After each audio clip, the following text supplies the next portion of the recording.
Muling nilinaw ng Department of National Defense o DND na wala pang nabubuong alyansang militar ang Pilipinas sa Russia. Samantala, tiniyak naman ng US State Department na mananatiling matibay ang ugnayan nito sa bansa matapos mapaulat ang planong maritime exercises ng Pilipinas at Russia.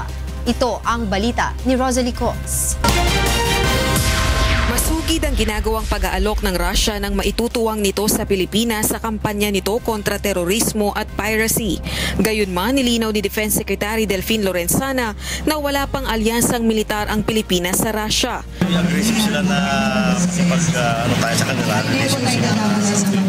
hindi naman na alliance, exchange lang ng mga estudyante, mga personnel, participation sa exercises, mga observer lang sa exercises muna. Nasa bansa ngayon ang dalawang Navy ship ng Russia para sa isang goodwill visit na tatagal hanggang sa araw ng Sabado. Sa Abril o Mayo naman, planong bumisita ni Pangulong Rodrigo Duterte sa Russia. Samantala, tiniyak naman ni US State Department spokesperson John Kirby na walang mababago sa pagbibigay halaga ng Estados Unidos sa umiiral nitong ugnayan sa Pilipinas.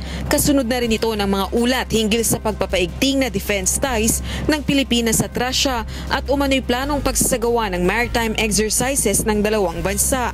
And so, again, I would leave it to both of their governments to discuss it. What I can promise you is that it won't affect how we view the importance of our bilateral relationship with the Philippines.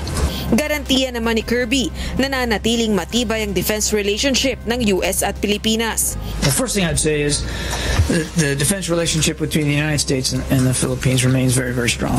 We do have security commitments, alliance commitments that we take very, very seriously. Matatandaang iginigiit ni President Rodrigo Duterte ang pagkakaroon ng independent foreign policy ng Pilipinas at bahagyang dumistansya sa Amerika dahil sa kontrobersyal na war on drugs nito. Ipinaliwanag na rin ng Pangulo ang layon niyang patatagin ng economic alliance sa ibang bansa tulad ng Russia at China. Bagaman wala pa itong planong magkaroon ng military alliances sa dalawang superpower nations. Rosalie Cos, UNTV News and Rescue, Malacanang.